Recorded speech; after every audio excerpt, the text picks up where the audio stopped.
Здравствуйте, уважаемые зрители! Сегодня моя лекция посвящена истории организации и проведения первой всеобщей переписи населения в Якутской области 1898 года.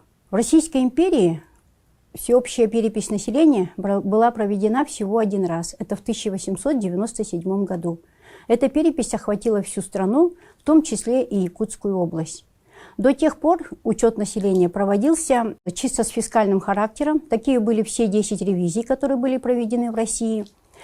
Православное население учитывалось церковными организациями, и периодический учет проводился административно-полицейскими управлениями.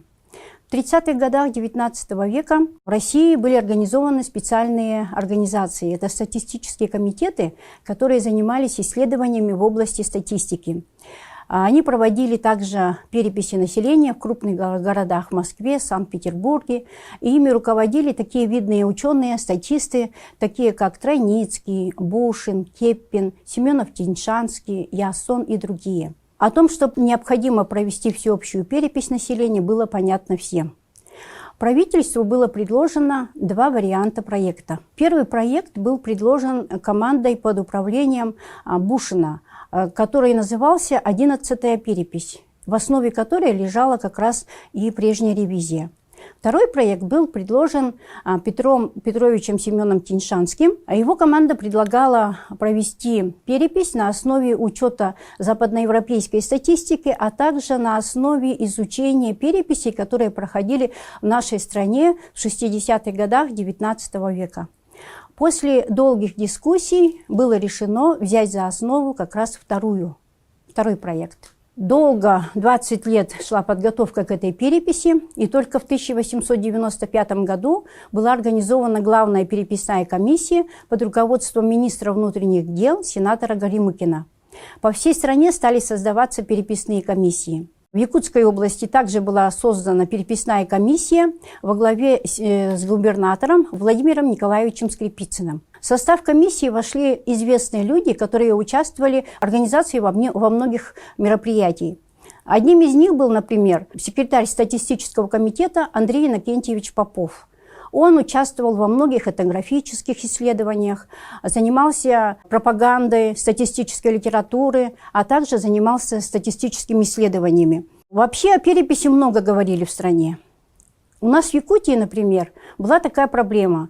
В лексике якутского языка слова «переписи» не было, поэтому это мероприятие было обозначено как ревизия. И в нее вложили понятие все то, что было связано с ревизией, то есть повышение ясака. Поэтому население, естественно, с недовольством относилось к предстоящей переписи. Поэтому сразу же по организации переписных комиссий вся комиссия занималась тем, что проводила пропагандистскую работу, разъяснительную работу. Вот в главной переписной комиссии были написаны и изданы две брошюры на совсем простом языке, которые были разосланы на всю страну.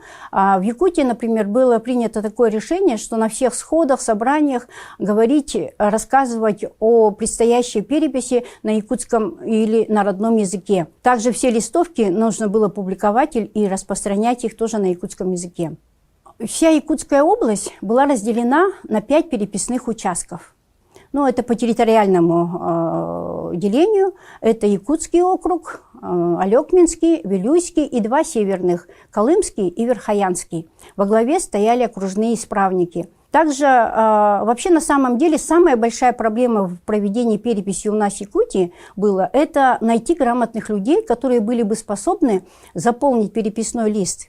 Потому что вот такая большая проблема была с тем, что у нас не было грамотных людей. Вот, например, в Якутском округе, в Батурусском улусе было вот 31 наслег, 113 родов, 30,5 человек населения примерно. Им было необходимо 114 писарей, чтобы участвовать в переписи, тогда как здесь было обнаружено всего 18 человек. И вот такая вот обстановка была по всей Якутской области. Но особенно сложно было, конечно, в северных округах. Вот, например, в Колымском округе участвовали в переписи всего 6 счетчиков. По Верхоянскому округе всего 12 счетчиков.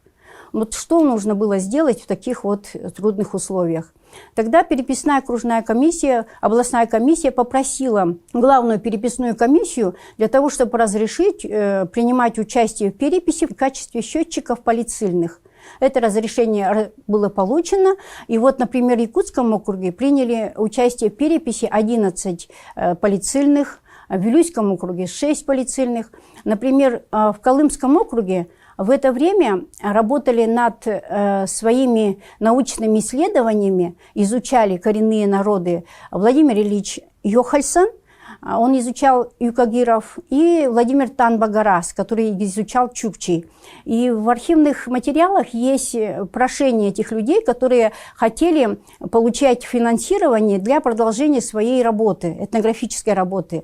И когда им предложили работать счетчиками, ну, понятно, за заработную плату, они с удовольствием согласились. Вообще, конечно, самое основное в проведении переписи – это счетчик, и можно просмотреть, кто был на самом деле этим счетчиком. У нас было 331 человек все-таки было найдено, которые были согласны и способны работать счетчиками. Это были представители всех сословий. Основная масса, конечно, были инородцы, были представители духовенства, военные, мещане, дворяне.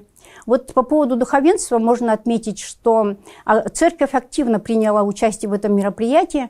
Во всех 5 окружных комиссиях работали представители церкви. И нужно сказать, что на все такие вот сложные участки вызывались идти счетчиками именно священнослужители.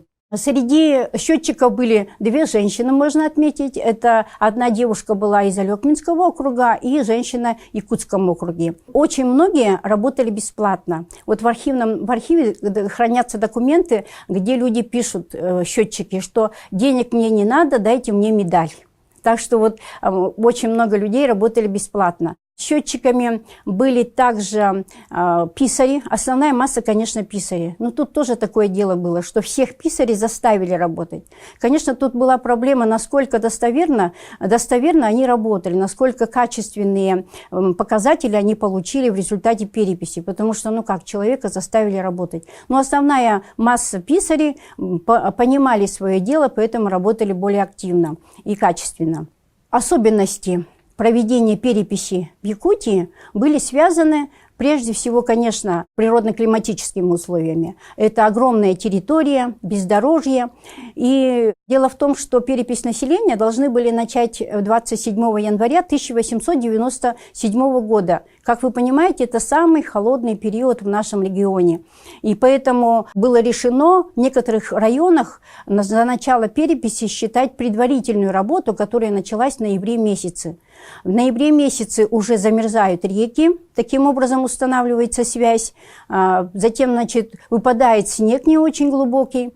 И поэтому вот во многих районах именно ноябрь 1896 года считается началом переписи у нас в Якутии. Национальные особенности также были выявлены в ходе этой переписи. Якутия вообще очень отличный регион от других регионов нашей страны. Вот, например, таковых населенных пунктов здесь не было. Если в центральном районе счетчик мог пойти по улице и заходить в каждый дом и записывать, и на этом его работа заканчивалась, то здесь, чтобы найти это хозяйство, нужно было преодолеть определенное расстояние. Потому что наши хозяйства расположены были по ласам, разбросано вокруг озера. И вот было принято решение, кстати, называть населенным пунктом именно все те хозяйства, которые были расположены друг от друга, но не так далеко, как по нашим якутским меркам. Национальные особенности также были связаны с основной деятельностью нашего якутского народа. Как мы знаем, это скотоводство. У нас в наличии были зимники, зимнее хозяйство, летнее хозяйство. У некоторых людей было несколько зимних хозяйств, несколько летников. И поэтому вот счетчику было очень трудно определить, какое хозяйство и где идти, и где переписывать эту семью. Некоторые богатые, особенно зажиточные якуты, часто не фиксировали свои хозяйства определенные, поэтому, конечно, были сложности в этом плане. Национальная особенность также была в том, что счетчики вот писали, вот в архиве есть такие письма от счетчиков, как мне записывать человека, если в одной семье все мужчины одного рода носят одно православное имя. Поэтому было принято решение, чтобы вначале писать якутское имя, которым обозначали обычно всех, а потом уже это православное имя. Особую озабоченность у правительства вызывали, конечно, перепись кочевого народа, потому что застать их на одном месте практически было невозможно. Поэтому было принято решение писать их на ярмарке, куда приезжали представители практически всех родов. О том, насколько достоверны были эти сведения, мы читаем высказывание у Йохальсона. Он писал так, что тунгусы и ламуты обычно дают более правильные ответы, а тогда как зажиточные якуты могут маленечко и приврать. Вообще необходимо отметить, что перепись населения прошла по всей Якутии. Конечно, где-то понятно, что кочевые народы, их было застать на одном месте практически невозможно, но было сделано все, чтобы получить как можно точные сведения. Перепись населения, особенно вот северных народов, как, например, Танбагарас отмечал, многие чукчи ушли в Анадырь, потому что там промышленные товары стоили дешевле, чем в Якутии. Или, например, он писал о том, что в этот период как раз была проблема, связанная с эпидемией, многие чукчи умерли. Вот такие исторические сведения тоже очень интересно получить именно в архивных материалах, которые касаются этой переписи. В целом перепись населения была закончена у нас осенью 1897 года. 115 счетчиков из 331 человека были награждены медалью за активную работу в переписи. И по опубликованным материалам у нас в Якутии население было 229 880 человек по материалам этой переписи. Насколько достоверны эти сведения, мы можем говорить, уточняя эти данные, например, по работам Патканова, который работал по переписным листам сразу после проведения этой переписи. И, в принципе, разница этих цифр небольшая. Поэтому мы можем сказать, что первая всеобщая перепись населения, которая прошла в Якутской области, была проведена организованно и качественно. И были получены те результаты, которыми пользуются практически все исследователи, которые изучают историю, этнографию, социологию и политологию. Конечно, можно сомневаться в итогах, конечно, можно найти какие-то недостатки этой переписи, но нужно помнить, что это была первая всеобщая перепись населения.